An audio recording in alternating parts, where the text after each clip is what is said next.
That's Maybe real life. That's Wolfi That's 360. Wolfi.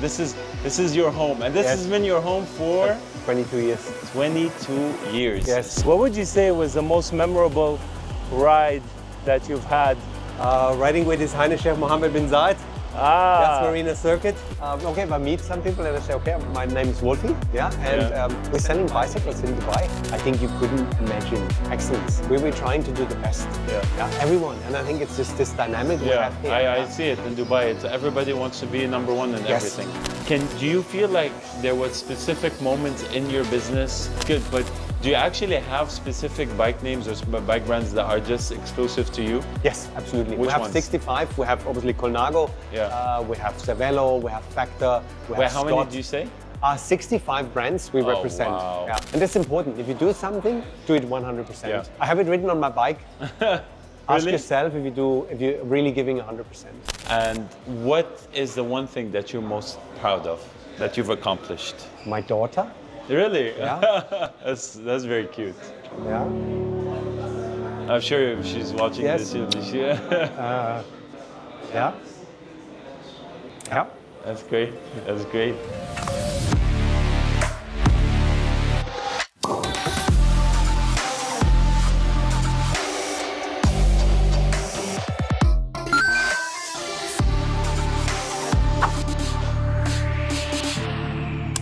All right, 5, 4, 3, 2, 1. Wolfi. Good ride this morning. Good ride. Yeah, that was good. Thank you for having me today. This was very nice of you, and I actually like this setup. We were going to do it at the studio, but then I was like, probably not. That's real life. That's Wolfi 360. This is your home, and this has been your home for 22 years. 22 years. Yes. So basically, you were probably the first person on Sheikh Zayed Road.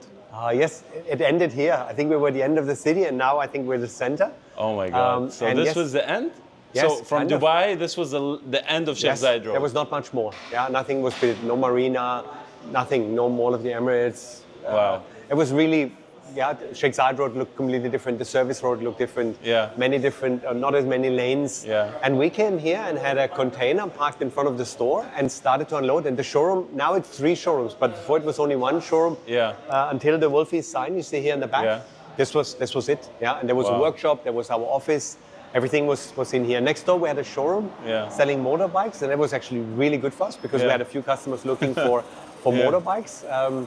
Wow. I mean, so why did you pick this place out of all the other places? I don't mean, it was not as easy to find the showroom, and my brother, who was here before us, he helped me to find the location, and we said, hey, we found the showroom on Sheikh Zayed Road, and I didn't really know, and we picked it over his advice, and then I sat in the plane. I didn't know the location. I just arrived on the 18th, but on the 16th of August, around that, I arrived, and 18th we opened the shop. Amazing. And as I said, parked the container, offloaded everything, and then started to hang these wall mounts, which we have around, built a counter in the middle, which is kind of like what we have here, and then started opening the door and waiting for the first customer to hopefully look inside the store. Do you remember the first customer? No, not really. No, I mean, it is. I remember some of the situations we had, customers coming in the door and looking inside when they went in the motorbike shop, and then they looked inside. So, guys, what are you doing? And I said, we're selling bikes. And obviously me with my excited German accent at the time. And every customer we were happy to see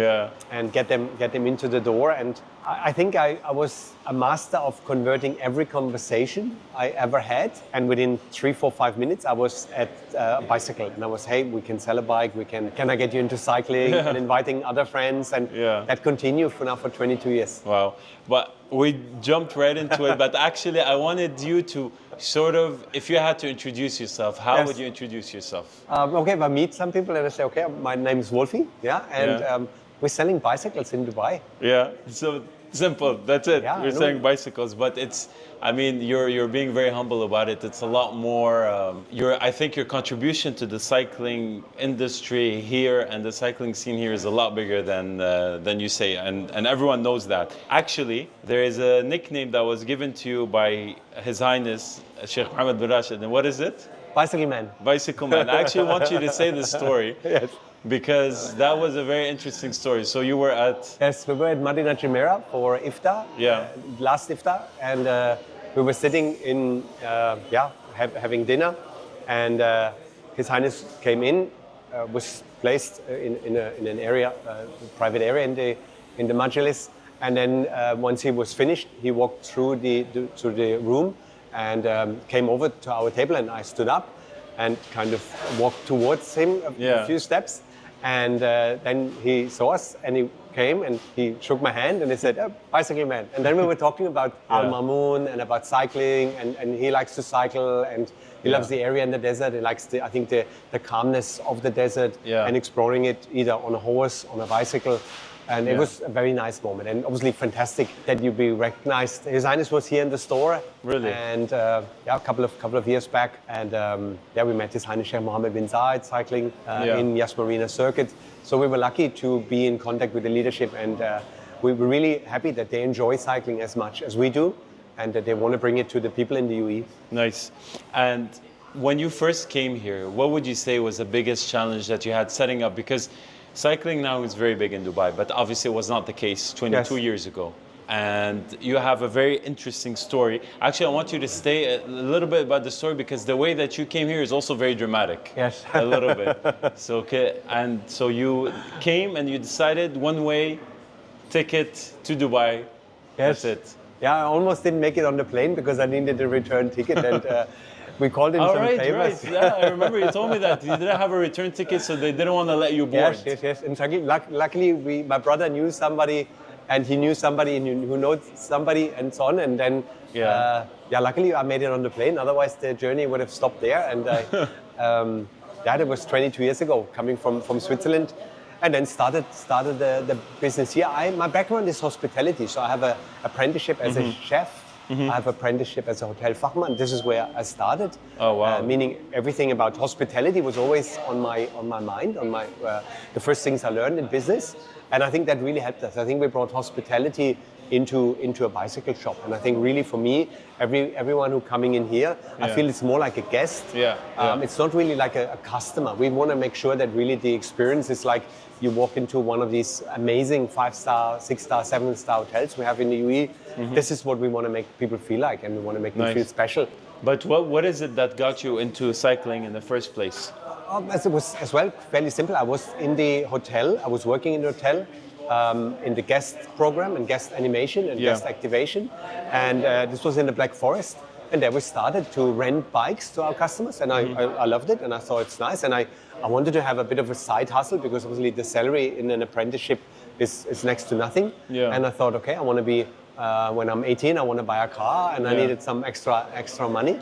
And so that was at the beginning the motivation. But then I really fell in love with the bike, and riding your bike in the Black Forest, and it's nice forest area, and seeing the camaraderie, seeing all of this. And then this was always next to my work, my regular work as a chef, I was then in the military, I worked in a hospital, I worked in fitness industry. And so this was always next to the work. And then I kind of got pushed because I lost my job. I was working in a hospital, and there was kind of a change of the healthcare system in Germany. So they had to reduce some costs. And I was the one who was not married at the time. I had a good apprenticeship, and I was well educated, and I had my own business. So they said, okay, we have to let you go. We can't let any one of the others go. But that was, looking back, it was one of the best things ever happened to me, because then I was pushed into becoming self-employed and opening my business full time. And that's how Wolfi's really started in Germany. Wow. And did you, how did Gabby, your wife, react with the idea of when you told her, you know what, we're going to move to Dubai one way, and because that's a bit crazy what you did. Yes. I sold her a bit of a different story. I said, listen, we're going to live on the ocean, we're going to live in Dubai, we're going to get the sunset, we're going to go to the beach, we're going to do this. No, but Gabby is very committed, and she loves what we're doing, and she's as committed for the business as I am. And you need a partner by your side in order to make all of this happen. It's not possible. But yes, it was very challenging. And especially, I would always say, the first 10 to 12 years, when the cycling scene wasn't as developed. And I think the city, Dubai, was at such a high speed, which it still is, but it was just difficult to keep up for us. And I needed her. She's there every day. She's 6 days a week. We saw her cycling this morning. She's really involved in the cycling scene and in Wolfi's. And she's been working with you from day one? Yes. Oh, wow. Yes, especially Amazing. when we came to Dubai. Obviously, we had our daughter. She was 4 when we arrived. Now she's 26.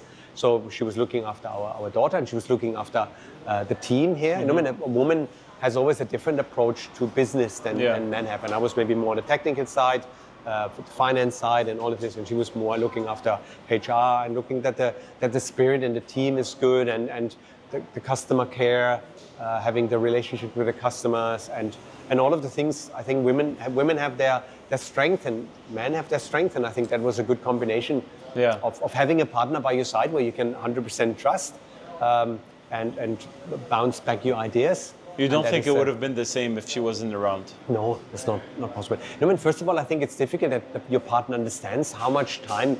I mean, Wolfi is one. It's not different. Yeah. So we are 24/7. I'm on. Yeah. It is very difficult maybe unless you understand what this means for us. Yeah. Wolfi is my name. Is everything I've done for 35 years. Yeah. It's everything I will most likely ever do because I can't do this again. I can't work another 35 years. I'm 53. Yeah. So I know this is it, and that's why my focus and my intention for this business and for what we have achieved so far and what we're going to do in the future is very clear and very pure for me. Yeah.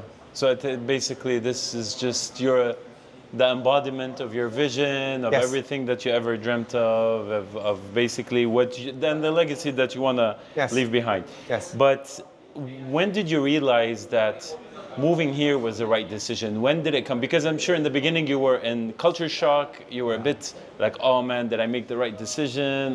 Maybe this was a bad decision. When did you come to the realization that, you know what? No, this is actually where I want to be and this is where I want to stay. I'm sure there was that one moment. I wish there would have been one moment. I think it's a bit of a gradual process. Yeah, and I can't really remember. But you know, when you saw that people really picking it up, I think obviously the decision of the royal family to open the cycle track, and that more people got onto it. You know, if you do something and nobody really picks up on it, that's very difficult. I imagine it's similar when you have a mobile phone company and nobody's using mobile phones, and you know it's going to come. You believe so strongly that one day everyone will have a mobile phone. Yeah. And I believe one day everyone will ride a bicycle in the UAE because we're really working hard towards it. Yeah. Yeah. But you believe in it, but it's just tough. You don't have this critical mass of people really adapting to it. But then you get more people, and then I always did strive of the stories when people told me how important the riding community was we were building, and that obviously is part of it is providing people with bikes, but then at the same time this Friday morning and the Sunday and Tuesday night rides, now morning rides we did. When people sometimes then left after a few years to Dubai, they said, you know what, this was amazing. This was really my place of friendship. That was my place of connectivity with other people. I had my job in the office, and you really made something special. And if you hear this and you hear it again and you hear it again, then you really start believing and you start seeing things a little different. Your framing becomes a little different. And we thought, okay, what we did in terms of community building and get people together and connect people from different backgrounds, that we have the Filipino community riding, we have the Arab people riding, we have obviously the Italians, the Germans, the Australians, everyone. And now everyone gets together and rides their bike, and we respect each other, we meet each other, we talk to each other. And I think this is really, for me, the cycling community is Dubai. Yeah. It's really that striving, this excellence, this performance, but then as well, all of us getting together and enjoying what has been given to us. Yeah. Do you feel like your expectations of Dubai before coming here were matching the reality on the ground, or you kept your expectations low so I think nobody could have expected Dubai at 2000. Yeah. Yeah. I think my brother, we had conversations and he said, listen. Your brother is still here? My brother's still here. I have two brothers now here. Yes. All together we were 6 children. My oldest brother, who was an inspiration, unfortunately passed away. Okay, sorry to hear that. And then I have 2 brothers here with me, and I have 2 siblings back in Germany. So we are a big family, 6 of us. Yeah. And but when we came around 1999, 2000, and we were talking about the city of Dubai, I think you couldn't imagine what the leadership has created. I think it was completely different, and we were just growing with it. And I think if we're looking back, and you know there's always when you come then back later, that the timing was perfect. So about 2000, when you think what happened after 2002, after I arrived, no, but if you think about the story, what happened after 2000, 2001, 2002, And then the years to follow with Burj Khalifa, with Burj Al Arab, and all of these things were just kind of putting Dubai on the map in the world. And we were just there this thing was growing. This city, this country was just immersing. And we were just right there at that time. Yeah. And the right place at the right time. Yes. And I think sometimes you know that later. Yeah. And we put our effort in, and I think that is nice that now with our, since a few years, we're in a partnership with Abu Dhabi and the royal family in Abu Dhabi. I think this was recognized as well, that we were here for the long run. Yeah. We were here to help people living here, to build them a community, to make them physically, mentally stronger, better. And I think that was always recognized by the leadership. Yeah. And when did this the partnership with the royal family in Abu Dhabi? When did it come into place? And did it come? Was it something in the works for many years, or is it how did it formulate? It actually happened in 2020 in January. Ah, not too long ago. No, not too long ago. That I got a call and from friends in Abu Dhabi, and I said, every time we sit in the Majlis with His Highness and we're talking about cycling, your name comes up. Yeah, and it's always Wolfi, and this and this. And I said, and the question was, how can we help? And that's still the mindset here. Wow. How can we help to grow this? We see it's the right thing. This family with the team is here for 19 years. They have shown us that they're here for the country and not only to make a quick buck and then leave us. So here they're here to develop a sport. We see is growing, and then the team UAE Emirates and all of these things, and it's okay. What can we do to help? And then I got that call. I think it was on I said on Wednesday or Thursday, and they said, okay, can you come to Abu Dhabi? Can you meet us? And I said, okay, let's go. Yeah. And then we were sitting there together and had this conversation. And then it was COVID. There was still. Yeah. And then we signed a deal. 2021, first 2021, and since then we're in a partnership, and it has been amazing to see what is possible if you have such a clear vision as a leadership. And they say we want to make cycling one of the top sports in the UAE, with activations on the cycle tracks, with activations with the Sports Council, with building new cycling facilities, with opening other locations. We have in Al Khornish, we're in Elaine, we're on the Formula One track. We have a high performance center. We acquired an events company last year, Gulf Multisports, which have been super successful for 10 years. And again, the idea is, how can we help them? How can we help them making more events? Like Try Yas is an amazing event, or the KU Challenge, where we are helping to facilitate these events for different other entities, for ADNOC, the Abu Dhabi Marathon, for the Sports Council, the Gran Fondo. And this is another great initiative and a great business for us. And we do the Wolfi Cycling Academy, where we have children. We go to schools, we learn children how to ride a bike. You also even built, I think you built a new shop from scratch in Abu Dhabi. Yes. Yeah, nice. On Hudaybiya Island. And it took exactly 100 days. 100 days. 100 days to build it. And I think if you're there, I think you will be quite impressed. It was rated as one of the best shops in the world, because the island itself is obviously amazing. And then we have a restaurant there. We have a Colnago Experience Center where we showcase the beauty of these Italian bikes. Then we have Wolfi's. We have a high performance center. We have a coffee shop. We have a mountain bike track. We have a road cycling track. We have a kids proficiency track. We have all of these things and lots of more things to come. A velodrome is built. A surf ranch, the biggest one in the world, is built there. So this is a great project. And we're in Elaine because we love Elaine. I think it's the green oasis of the UAE, and we want to bring more cycling because I think you enjoy the landscaping of a country much better on a bicycle. And we saw it this morning, how nice it was to enjoy a good morning ride and see so many people. I fully agree with you. But what would you say was the most challenging part of doing this business overall, whether in Dubai or UAE, in Abu Dhabi, overall in the, what would you say is the most difficult part of this business? You know, it was at the beginning when we came, it was just simply getting people interested in the sport. Then it was growing the business. We were growing organically, so we never really had a company or a bank involved into our business because we were too small. in hindsight, it was good that maybe banks didn't lend us money at the time because Dubai was growing at such a speed and we needed smaller amounts, and I think we weren't just interesting enough. And I thought, what is a bicycle business ever going to be successful? And so we were just kind of reinvesting, but slowing down our growth process. But again, maybe it was organic, it was healthy to get stronger within our own energy. Now, cycling market has been challenging over COVID or after COVID. I think bike industry was a bit in a difficult situation with supply chain issues and so on. But I mean, we see challenges as well, rather as obstacles and stepping stones to get better. And I think now with the support, and I think overall cycling is on the growing side of all the sports.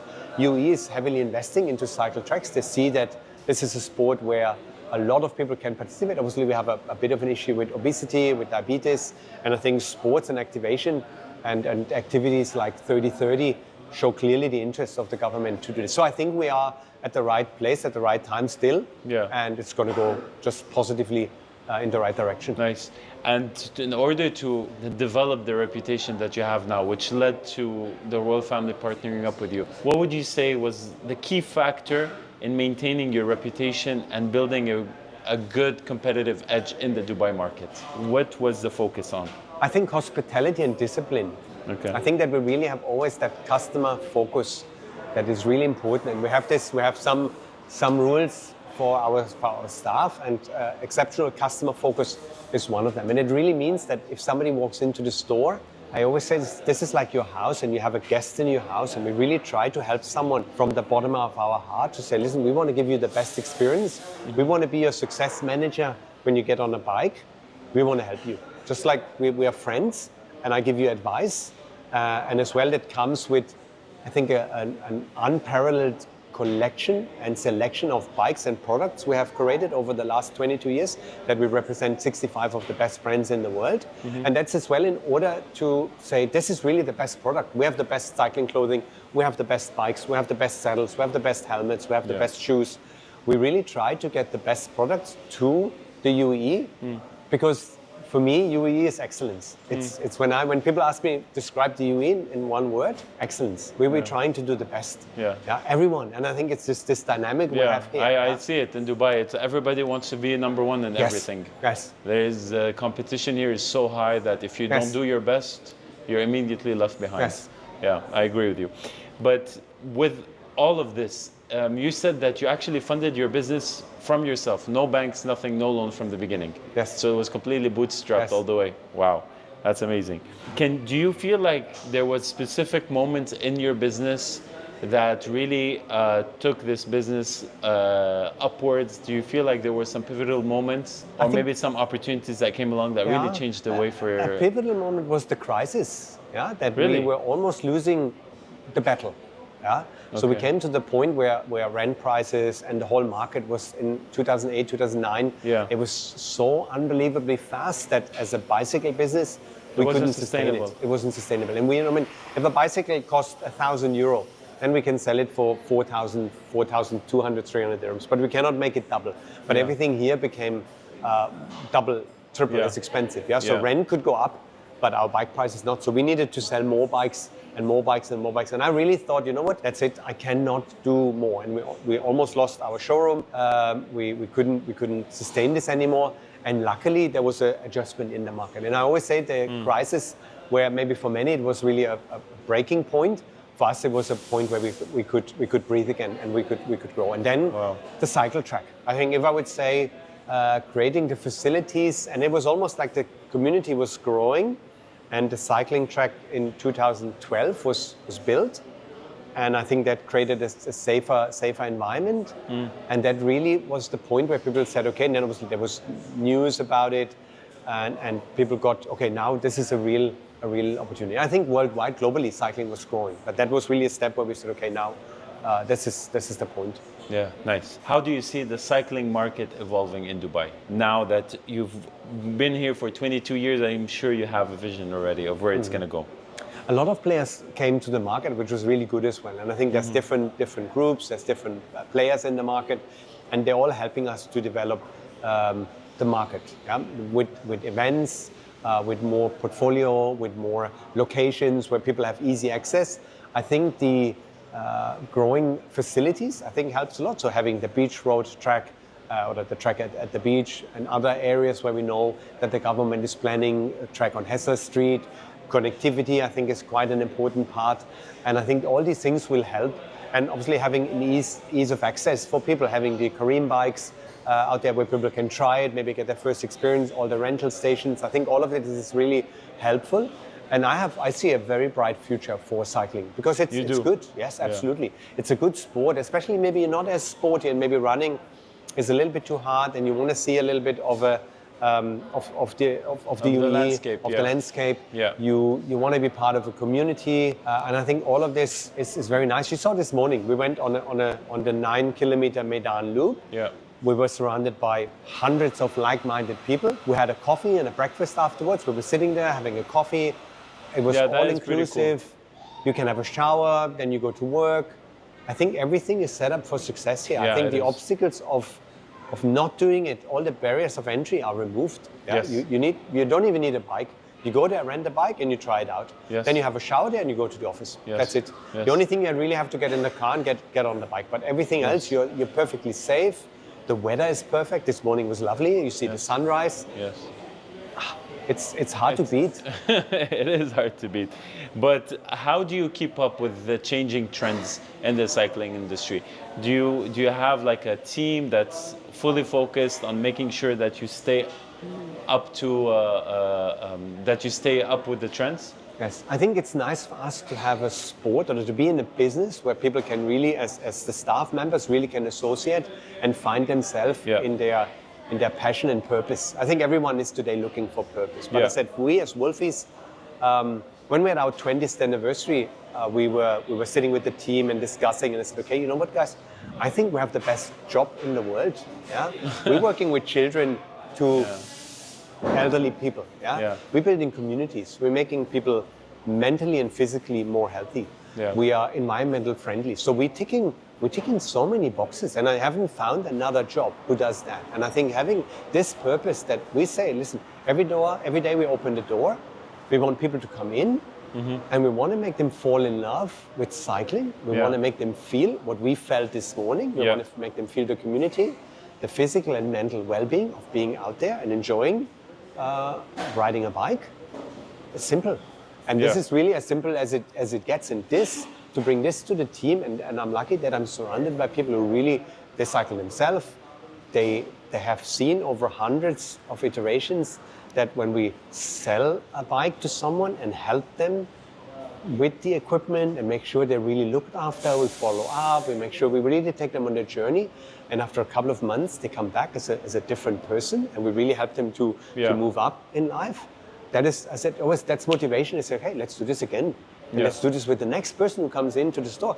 Let's help him again, and again, and again, and again. And it's really, we have a campaign, we say, bring a friend. Yeah. So maybe you felt like, hey, that was amazing. And then you have another friend who is not so much into sports. Hey, come on, let's go together. Let me introduce this to you. And this bring a friend, this is almost a campaign which is going through Wolfi's all the time. So we want to make a friend, bring a friend, make a friend, and bring more people into the sport. Yeah. And how do tourists factor in your customer base in regards to cycling? I think there's more scope for us to get more tourists here. This was one of the plans we had when we were coming to bring cycling tourism here. And I think you have a good week of proper cycling tourism. You could have that. You could go Jebel Jais, Jebel Lafitte, which are really some very beautiful mountains. You could go to the Formula One track. Yeah. You enjoy the cycle tracks in Abu Dhabi. You go one day to Al-Ain, Medan, Al Qudra. So I think it's easy to have a good cycling holiday. And I always, there's one place in Europe, Mallorca, which is really commonly used for cyclists from all around the world. I know, I went there for Ironman. Okay. And it was very tough. Yeah. Because it was a 1,800 meter elevation. Yeah. But I think for a lot of people, they have been to Mallorca for the last 10, 15 years.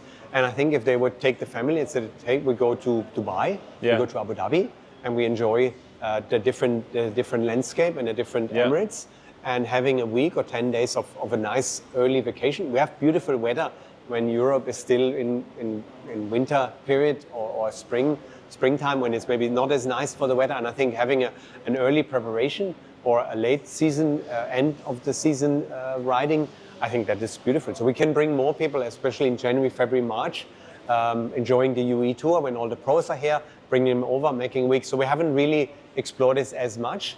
But you feel like there's opportunity for it? Yes. And if people want to come and people maybe listen to Do you actually get people that decided to come on their own for cycling Yes, tourism? especially for the big events like the T100, or we have the Challenge coming to Abu Dhabi. So there's a lot of Ironman and triathlon events and other things coming up. So where people come and travel around the world to be here in Abu Dhabi and enjoy the place. And do you feel like the climate also in Dubai or UAE helps a lot, like in turn, because you could just... I think it's the safety, it's the facilities, it's the climate, it's the hospitality, it's these beautiful hotels where you not only go for cycling. I think the UAE has so much other things to offer, and I think the hotel quality. So if you're maybe at a different stage in your life and you want to have a good holiday, and you want to take your family and you want to enjoy a 4 or 5 star hotel, this is the perfect place to come. Nice. And how would you say, when you look at your business, what are some of the key things, the key differences between doing business here in Dubai as opposed to Germany, specifically in your field? I think a lot of people come here and they maybe don't expect that they can cycle as well as they can. So they come here, we introduce them to the sport, then they get, let's say, a whole new set of equipment. I think obviously it helps that people have a good income in the UAE. I think that is for sure something which is helpful. I think it is something when you come to a new place and you feel like you don't have maybe a community access as much as maybe back home. The cycling community is very welcoming because I think all of us have felt how it is to come to a new country, and I think we're all active. I think it is actually an interesting mix of people who are expats, who are already naturally driven to be a bit more outgoing. And then you have the sports community on top of that. I think so the cycling expat community and maybe ingrained with the local community here is an ideal mix for people to get a new community and feel home and feel welcome. Nice. And do you feel like the competition here maybe has harmed the business or improved the business, or a mix of both? Because now there's, if you go on Sheikh Zayed Road, there's like 1 million bike shop right now, and they keep coming up.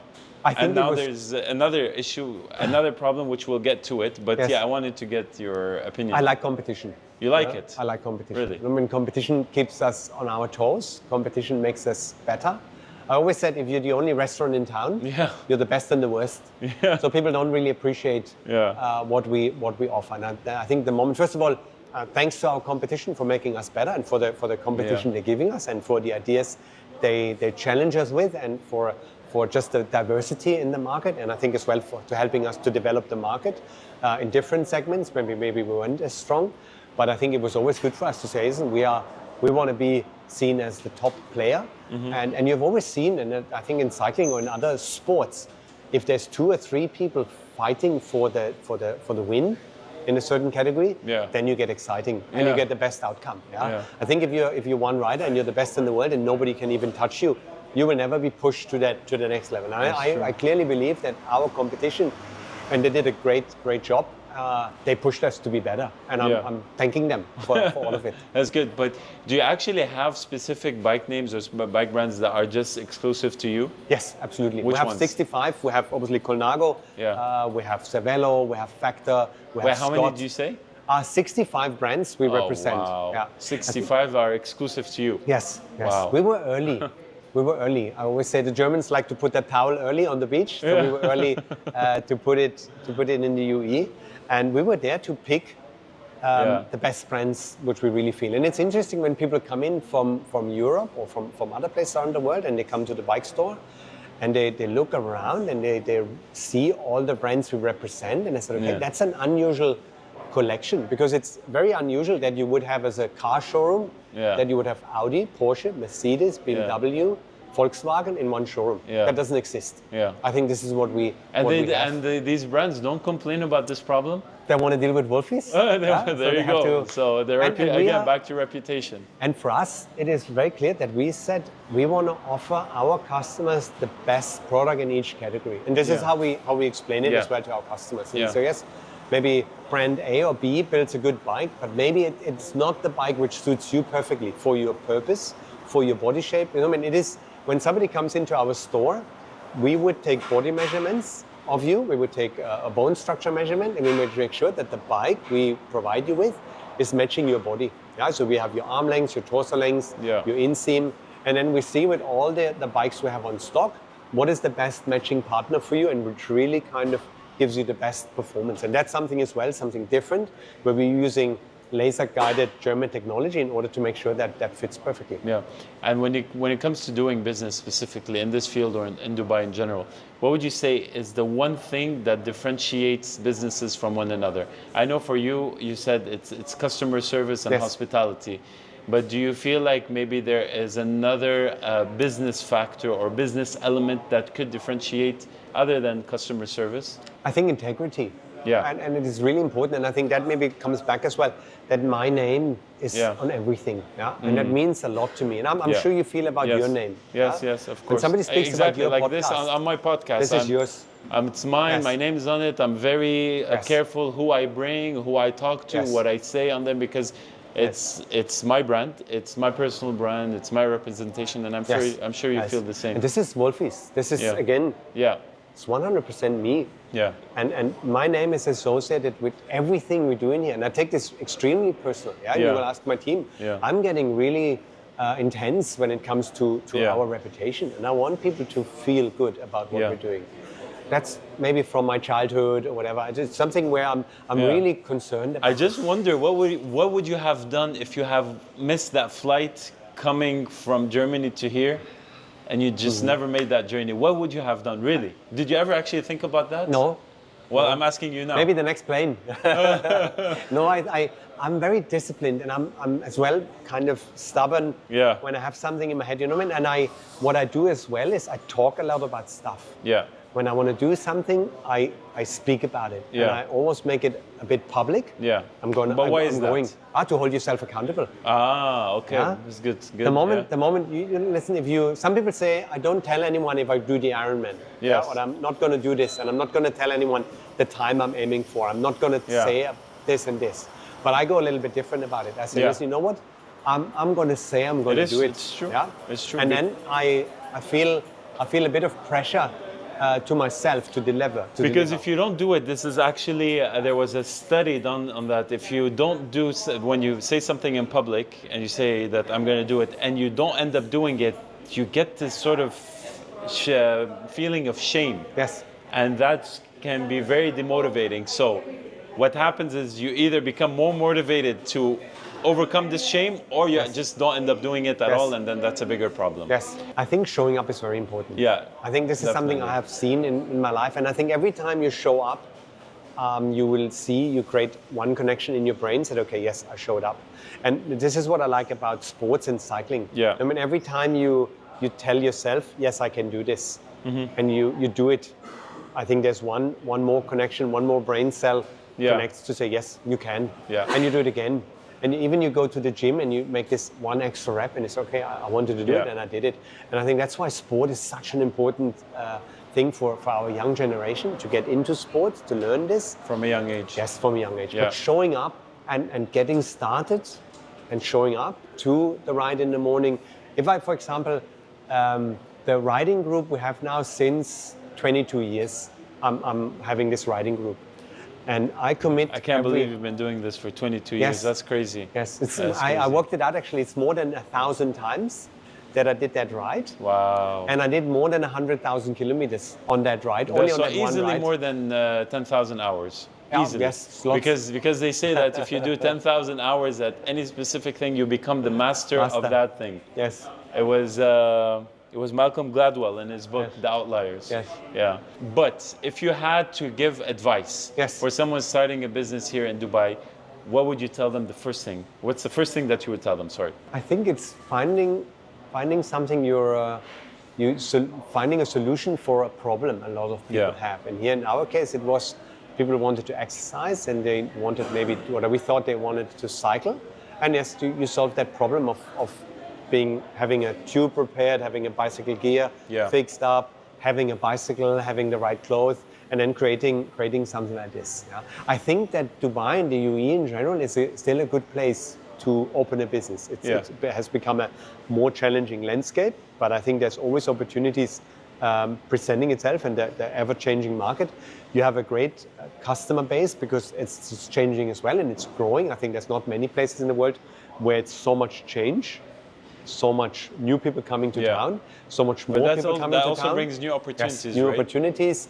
And you have to see when different brands in different markets. I love all these homegrown brands. We tried yesterday, my wife got, or a few days ago, she got chocolate, a local brand of chocolate bars, which somebody created, and it seems very successful. Oh, wait, did she get a fixed chocolate? Is that the one? Choco Magic, whatever. Okay, never mind. There was this viral chocolate called fixed chocolate that everybody's going crazy about. And then even His Highness, the Crown Prince, he put his name on it, so now it's like next level. All these coffee shops or all these other brands.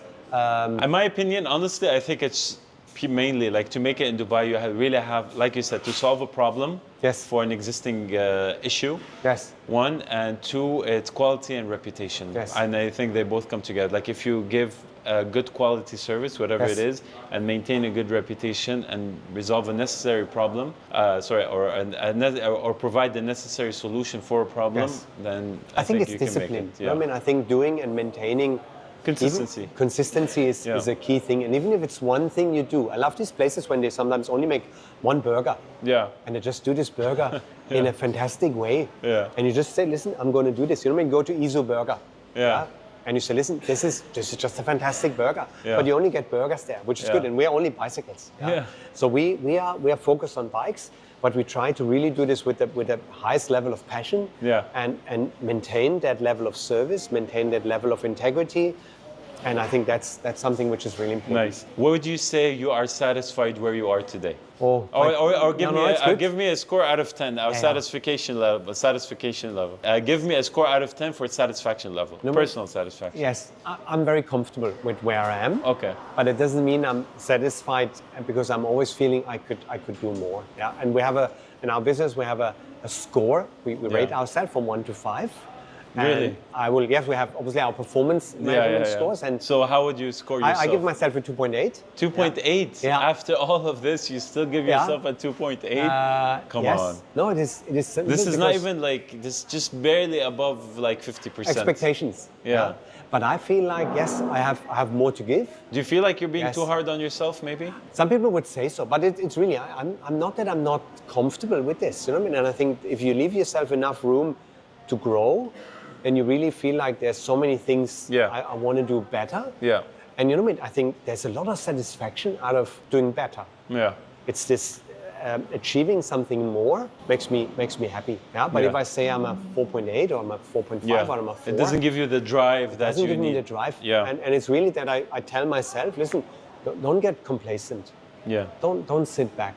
I know I've done really many good things, but at the same time, if I ask my team, if I come in every morning and I look at where we are, I look where we could be, and I have a vision, and I have the vision for excellence.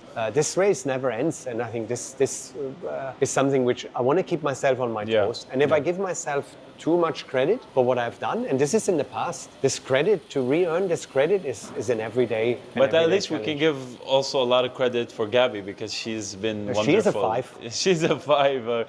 So hats off to Gabby, your wife, because she's really been very supportive. But how do you and her divide the responsibilities in the business? She looks after a lot of things. As I said, the people connections amongst the team.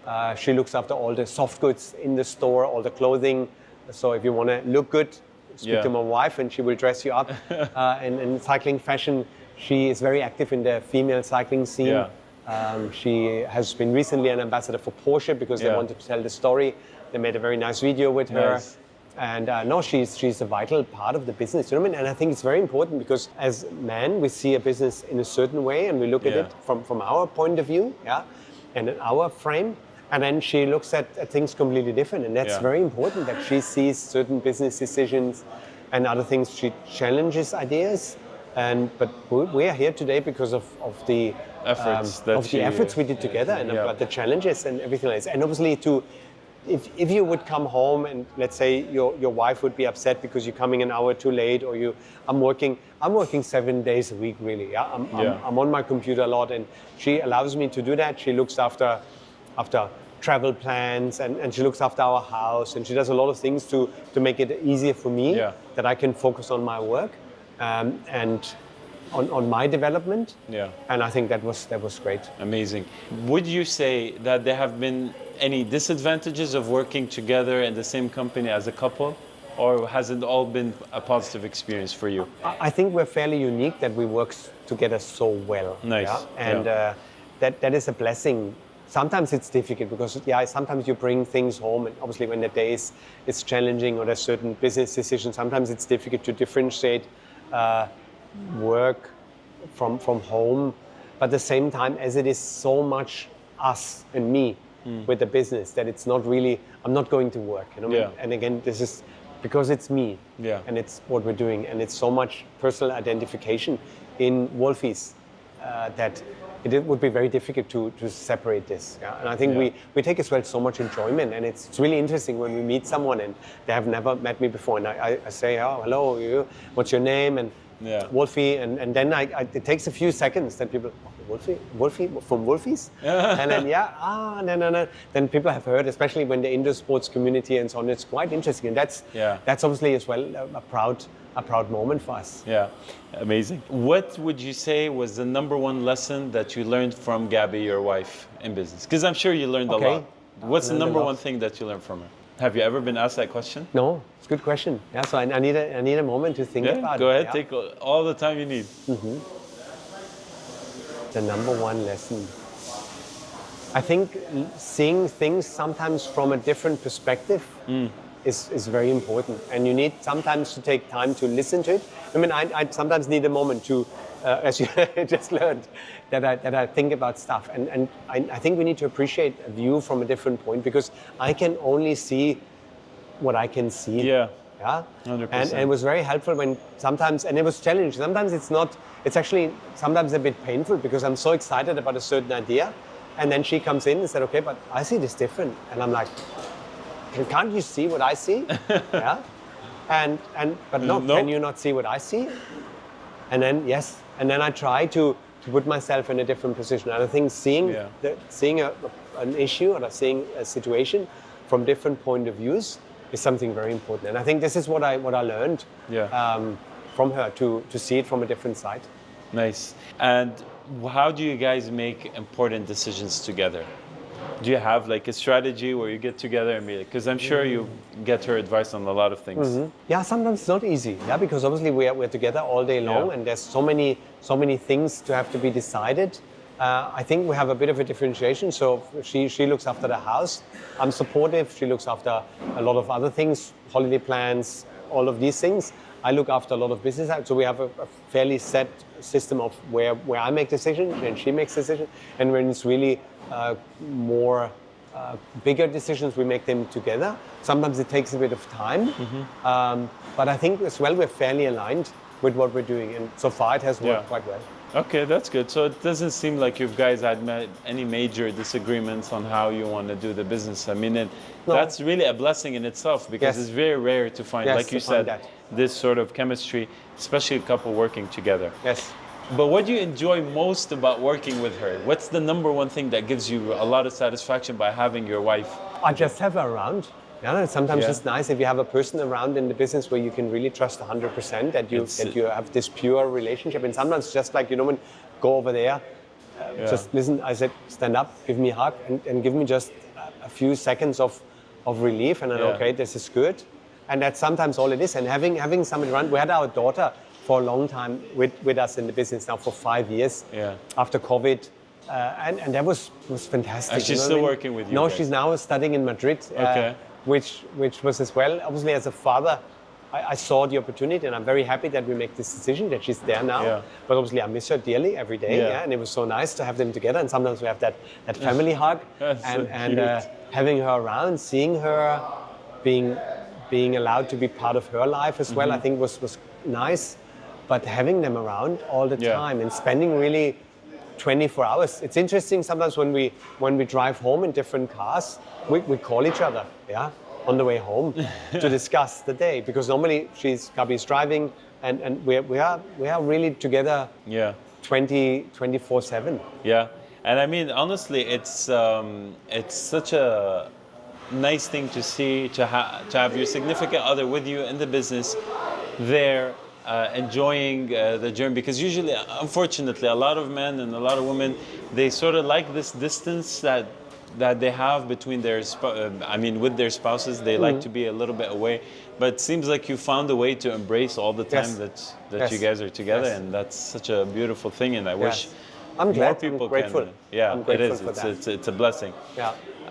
Going back to the business, do you feel like the technology and the advancement in technology and online shopping is also changing the industry? Is it affecting a little bit how you guys are doing business? Because now I know there are a few websites that are coming, especially here in the Emirates, where they are selling bicycles online. They don't have a physical shop, and they're selling it at a much lower price than the usual. I think the journey for most of us starts online, that we look and get some experience and get to know the brands and get to know some information about the product. But I think a bicycle, with all the services we offer about the maintenance, about the fitting, about the sizing, all of this at the beginning is something very important. And I think this personal relationship we can build within the store, within a physical presence, and this bicycle, an online shop can't offer that. And as well the selection. Normally, how would you know what bike you need? And if you buy something online, that's too much of an expense in order to take the risk, and you want somebody to look after you. And I think buying a product is really, for us, always the beginning of a journey. It's then really helping somebody to understand. And we almost know exactly what questions will come after 1 week, after 2 weeks, after 4 weeks, after 3 months. We know what people are going through, and then the adaptation the body will take, and then they have the first aches and pains because they're riding more. Then they need a better cycling short, they need glasses, they need a helmet, they need this and this, and they need certain equipment and certain advice along their journey, and we are here to have that. And as well, a cycling shop is as well a lot of community. I think you can buy, I don't know, if you buy milk or you buy stationery or buy something and you just buy it, you know what you need. You buy your toner cartridges for your printer. Okay, that's something you can buy online. But I think a bicycle is so much more. And it's so much more personalized that you need somebody who understands this. Customization basically is the number one differentiating factor. What would you say is the typical customer base here in Dubai, or is it very diverse? Very diverse. We saw at the beginning, it was the countries which were generally in cycling. It was all European, Australian, Americans. These were the UK, very strong, that these were the first customers we had. This was the customer base. But then we got His Highness Sheikh Hamdan. He was interested in cycling. He was riding. And then we got so many more Arab-speaking customers. And now on a Sunday morning, I think I said it maybe 3-4 weeks ago when we had a ride, and I thought, I was standing there looking at the group, we stopped at a petrol station, and I was looking around, and even on the ride towards the petrol station, I thought, you know what, I think we have more than 50% Arab-speaking and local riders on the ride. So this has become actually quite a growing and strong community now in the cycling scene. And now in the last couple of years, we see, in the last couple of months, we see a lot more from the Indian community coming into the sport. Filipinos have always been very, very strong, and all the Asians have been very strong. But we see the Indian community, I think, understanding the benefits of cycling more, and we see a big influx of this people or this nation to come into the sport, which is nice. And again, it brings us together that we make friends out of different communities, and I enjoy this a lot, and learning and appreciating diversity and learning how they got into the sport or what challenges they're facing. And some of them have never really been on a bicycle. I think if you grew up in Europe and in Germany, you know how to ride a bike, and you rode to school and so on, but in some other places in the world, it wasn't common. So bicycle was not maybe a common use of transportation, but now they see the benefit of doing it and introducing these people to the sport and seeing how much they enjoy it. And how much it changes their life is a beautiful journey. Amazing. What would you say is the most interesting sale that you've ever done for a bicycle? First, I'm going to ask you, what's the most interesting sale? And then I'm going to ask you, what's the most expensive bike you ever sold? Okay. We built some very nice bikes for some special people in the UAE, where we flew in special wheels, and we really put the best parts. Building bikes for obviously always for the royal family is always a bit of a challenge, because we want to do something very, very special. Interesting sales. Like maybe somewhat like a VIP or like a celebrity or something that was just really out of the ordinary. We built a nice bike for Nico Rosberg. Okay. And he was here for the Formula One. He came to the store, and it was actually really interesting to talk with Nico about the sports and about dynamics, aerodynamics, because he's into high performance a lot. Yeah. And it was a really, really interesting conversation. But you know what? We were lucky and blessed that we met a lot of very interesting people. And I remember somebody from the royal family from Oman coming to the store. And it was 20 years ago when he had the first Porsche Cayenne. Yeah. And he walked into the store and he picked one of the very beautiful mountain bikes we had, and he put it on his car, and the car was parked outside the store, and we made it ready. It's almost a bit like your car is parked now. Yeah. And we put it on top of the car with a car rack, and it just looked beautiful. And I thought, you know what, one day I will have maybe a car like that, and I will have this. And it was these sales, especially at the beginning, where we really needed this sale to happen, to get that money, to make the business run for a few days, and sometimes really to get to the point where we could buy food for the next couple of days, where I needed money in the till. These sales conversations were special, and I remember them. I had a customer from Oman. I could understand from his headgear, and he was buying as well a bike and a car rack, and we get everything ready, and I was putting his credit card to the machine, and it wasn't working.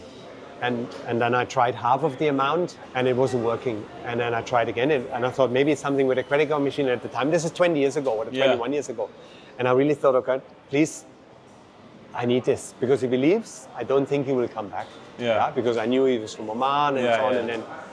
And I'm like, and then I said, okay, sir, sorry, it seems there's a problem with our line, or is there a problem with the card? And I gave him the card back, and I thought, this is it, And kind of I had my hands on the counter, and he put his hand on my hand, and he said, listen, no worry, my dear, it's my bank, let me call them. And I was like, oh my God, this is his real. bank, the guy was a bank's owner. Oh my God. And he called the bank, and he said, obviously I couldn't understand what he said, but I could understand the tone he was speaking to his team, and said, okay, try again. And then it worked, and I'm like, thank God. Wow.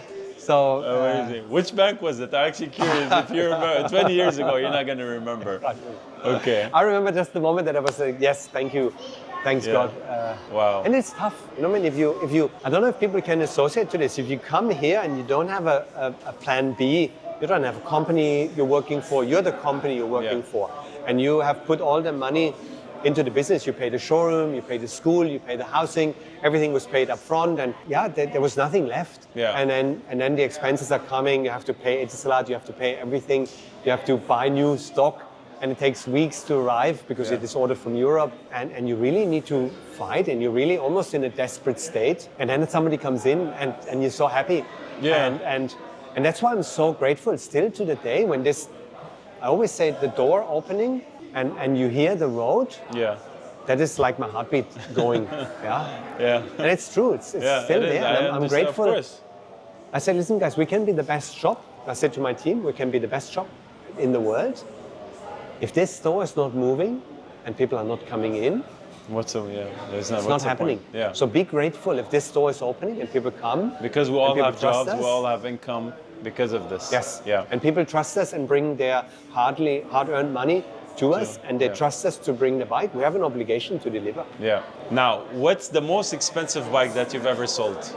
I think it was over 100,000 dirhams, about 120,000 dirhams. Ask this question. Okay, now the shop is getting busy. That's good. Yes. No, it was about that, but it was special wheel, it was special paint, it was so special let me just ask the question again. So what's the most expensive bike you've ever sold? It was an excess of 100,000 dirhams. An excess of 100,000? Yes. Wow. So we have special frames, special painted frames, special wheels, hand-built.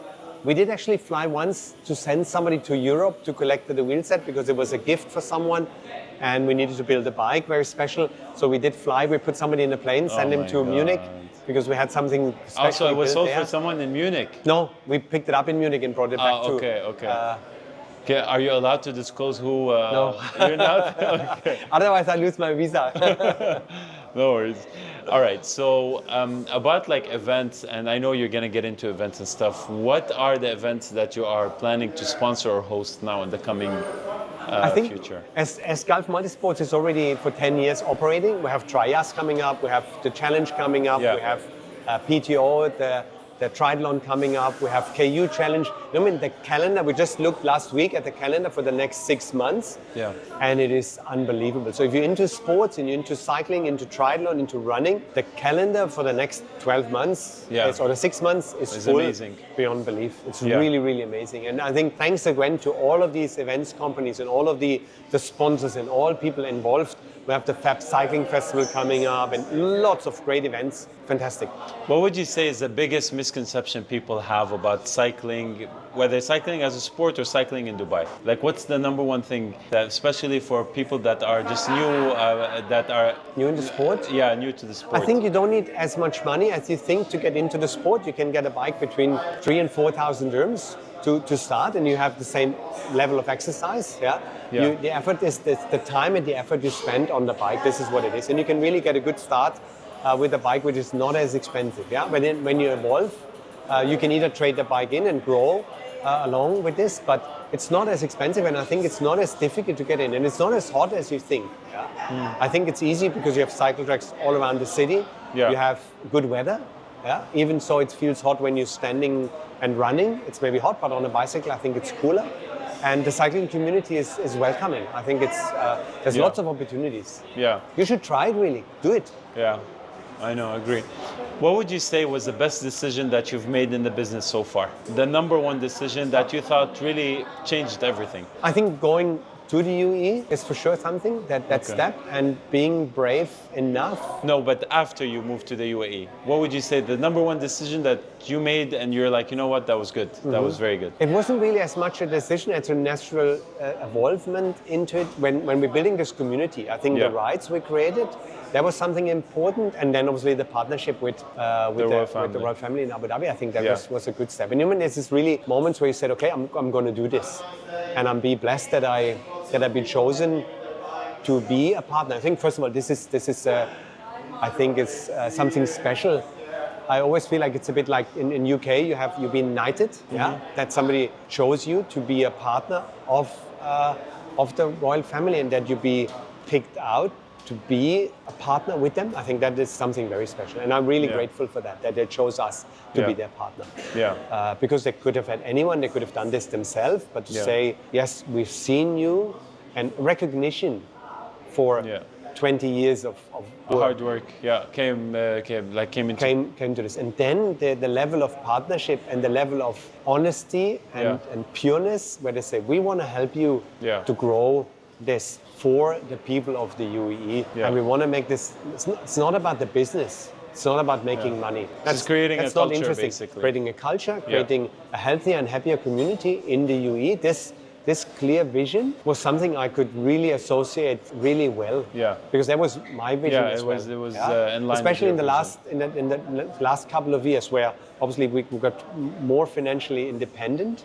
This vision and the purpose and the legacy we want to leave behind as a business, or me personally in Gabi and my family, I think that's something really important. This is now a driving force, way more than there were other driving forces when I was in my 30s. But now it has changed. Now in my 50s, I want to leave a legacy. I want to have the cycling academy. I want to do the events. I want to have more people on bikes. And I want to be one day, I want to that people say, hey, there was this one family, there was this one guy who really had this idea to bring cycling to the UAE, and it really changed what is happening now. And have you expanded now outside of Dubai? Like, how many cities are you operating We're in Al-Ain. We are close to Sharjah, in Al Khornish. Yeah. We are on the Formula One track. We have altogether 12 What about business countries? units.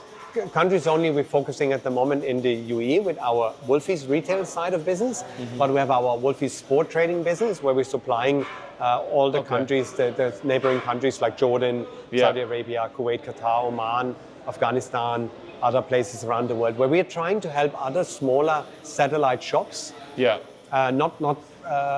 help to grow with the business, and they can buy from us. They can buy from the portfolio of 65 plus brands. They can buy a few spokes, a few chains, a few cassettes, whatever, a few helmets and shoes, and they can start their community there and do some good work. What we did here 20 years ago, they can do this in Jordan and grow the community, and do it in Saudi Arabia, and grow the community overall. Amazing. What would you say was the toughest decision that you made in your business? The decision that you thought was really hard to make? As well, going to the UAE. I mean, this is obviously then in hindsight, it is something which is, now it worked out really well, but going out of your comfort zone, leaving a well-working business behind, leaving my family, my mom, my dad, Gabi's mom, Gabi's dad, Gabi's family, brothers, sisters, leaving them behind. Putting everything you have in all your eggs in one basket and say, okay, this is going to be the UAE. Being under that pressure to have to deliver, because there's no plan B. I had everything I had was in here. And I didn't want to go back. I communicated it. I put myself under pressure, said, listen, I'm going to deliver. And this pressure was high. It luckily turned out in such a positive way, but it could have not worked. And I think for a lot of people, that's really making the decision to say yes, full everything, 100%. And that's important. If you do something, do it 100%. I have it written on my bike.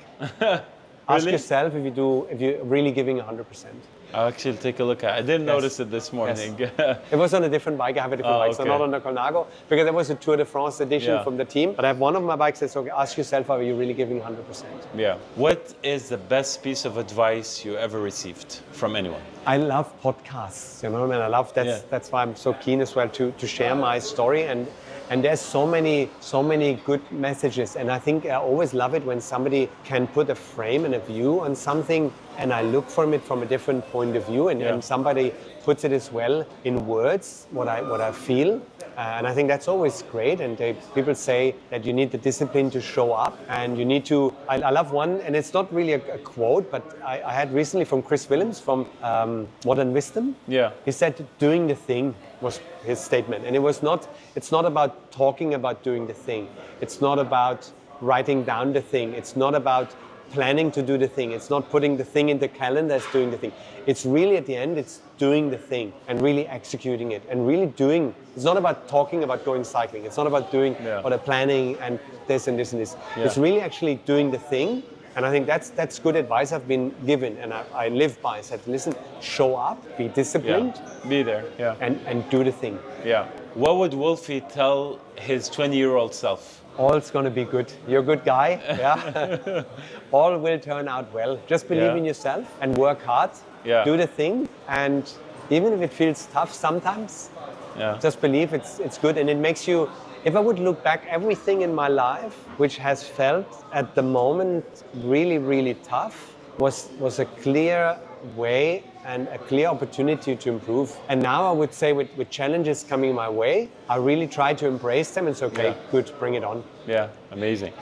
What's the legacy that you want to leave behind? If you want people to remember you, what do you want to be remembered as, and what legacy do you want to leave behind? I think to be the guy who brought cycling to this part of the world, helped to connect people on the bike and create a healthier and happier nation. I think that's nice, and I'm really grateful that the UAE as a country is embracing this, or that I can be part of this story where they really believe that cycling is a part, and I can contribute to that. And hopefully with the Cycling Academy, I think the Cycling Academy and events business, and combining all of this together with the opportunities I've been given, and getting these companies under our wings and say, hey, we take you together, we can take this further and get more children. You know, in the moment when kids start to learn how to ride a bike and feel this independence and feel this moment, it's a fantastic moment. And then hopefully great destination of having more children and more young people on bikes. I think in the future, and maybe this is while I'm gone. This will still live on if we start this now and create everything. That's amazing. And what is the one thing that you're most proud of that you've accomplished? My daughter. Really? Yeah. That's very cute. Yeah. I'm sure if she's watching this, she'll be yeah. That's great. That's great. That's really good. I know you got a little bit emotional with that. Yes. That's very nice. It's very good. But I mean, because obviously we leave everything for our children, right? So And I understand how emotional it makes you, because even me, when people ask me, why do you do this podcast?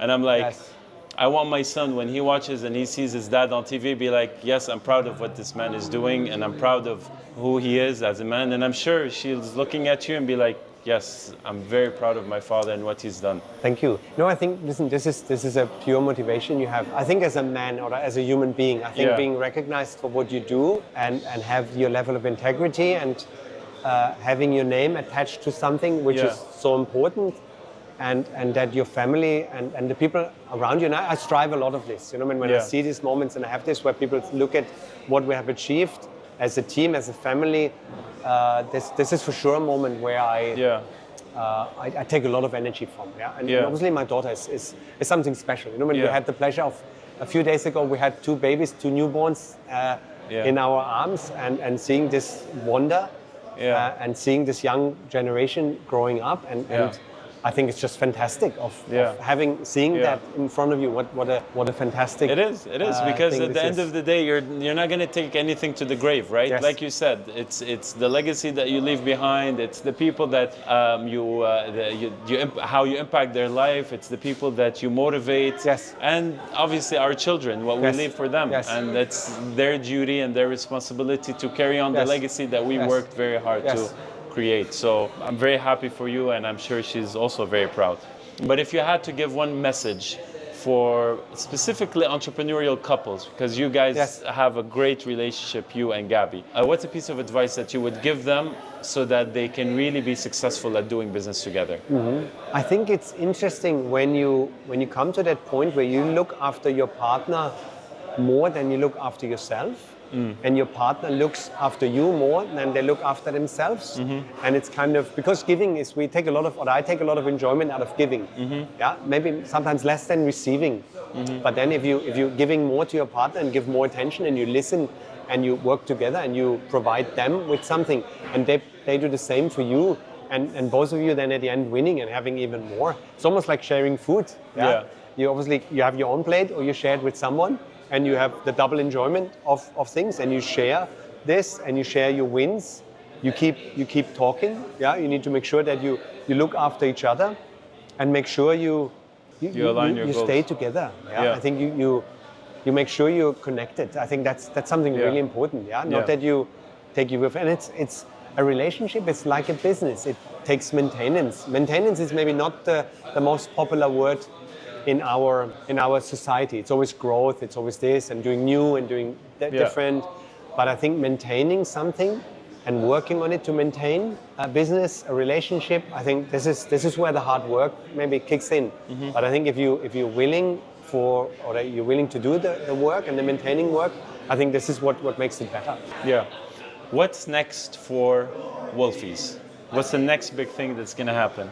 I think we're trying again. It's maybe a point of maintenance again. We're in a maintaining phase. We're trying to maintain and stabilize the business. We have grown so much, and now we need to make sure that everything gets up to the standard we want to achieve. We're growing the cycling facilities in the UAE with the help of the government. We're trying new things, but I think getting all of the businesses up a few percent and getting all the team really engaged and involved. We haven't made any plans to go outside the UAE. I think that's maybe for the next generation who's coming into the business. And then, I want to, for me personally, maybe travel the world. Maybe, I don't want to say work less, but work a little bit differently and help maybe young companies to come up and share my wisdom with my team. And really see being a mentor and being a leader to even make a little bit of space. If I'm on top of it, I think it's difficult. And if I kind of block the next generation, and I want to learn from the next generation to see where they want to take the business, and I want to be a bit on the side and helping them and mentoring them and see them grow and take my ideas, but take them with their own ideas and take them to the next level. That is maybe my idea for the next couple of years. Before we end this, if you had to give one message to Gabby, what would you tell her right now? Thank you for the last 30 plus years, and I love you, and I couldn't have done it without you. Amazing. Yes. Amazing. My man. Thank you. Thank you. Thank that you was good. That was very good. All right. So you were telling me how this is your therapy, right? Yes. No, it's the best way to start the day, in my opinion. Yeah, you have to maybe go to bed early and regulate your to bed time when you want to wake up. But then you have a nice, beautiful sunrise like this. The weather in the morning is cooler because the desert and the sand cools down quite a bit. So even if it's in the summer, it's kind of nice to go early morning. And then you have so many people, and it's inspiring when you have so many groups riding, and it's hundreds, if not thousands of people every day. Al Qudra, here in Meydan, on the beach road. There's some really beautiful tracks which you can use. And time for me either to listen to a podcast, to be inspired. Yeah. Especially here, it's safe when I'm riding on my own, not being part of a group. Or when I'm part of a group, then meeting other people, exercising, thinking about stuff, sometimes not thinking about stuff. It's good as well. You have time off where you just do, and obviously you have to concentrate on cycling. You push your body for an hour or two or more, depends on your fitness. But then obviously that's the mental side, but then the physical side of being physically in a good shape, and being able to push yourself and learn. And in cycling, it's tough because you can always do one more rotation. So this sense of never giving up, and never, it's always one more rep. And this is like in life, you know. It's always a moment where you maybe feel, hey, it's tough, but then you think, okay, come on, one more rep, one more day to show up, and I think that's what you learn in sport. That's why I think sport is so important for the young generation, to be organized and to show up. And you know, how beautiful is this? We have two young riders here ahead of us. I mean, there's something really special about waking up early in the morning. Yes. And it sort of sets the tone for the rest of the day because, like you said, when you wake up so early, and cyclists do this the most, and you finish, you get the workout done. Yes. You cycle with your friends, or you do whatever it is. You have like that hardest part of the day out of the way, first of all.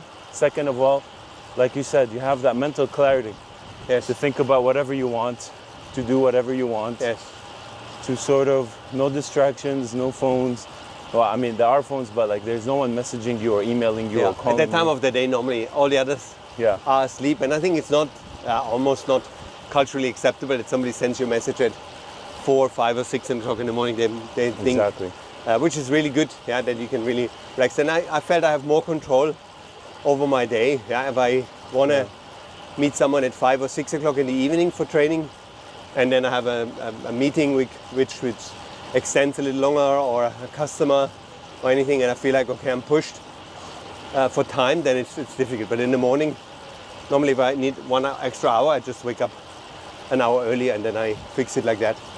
Yeah, exactly. I notice whenever I wake up early in the morning and I finish my workout, it makes the whole world of a difference in terms of mood, in terms of everything. Morning. Morning. Morning, guys. Good morning. Morning. Morning. That's nice. It's good, isn't it? Yes, very good. So this guy brought his 2 sons? Yes. Nice. Yeah, how cool is this, isn't it? Yeah, it is. And I think most people haven't seen it, and they haven't seen this side of Dubai, which I think they're really missing out. But the thing is, like, with cycling, it could also get a bit extreme, right? Because, I mean, now we're on the flat road. Yeah. But you could also, like, especially in the UAE, you have that opportunity to really step it up and go to the mountains. Jebel Jais, Jebel Jais. That's crazy, man. How many meters? 1,100 meters and about 1,500 meters of elevation. But you know, man, I think that's almost a different kind of riding, because this is really you against the mountain and that battle of trying to get to the top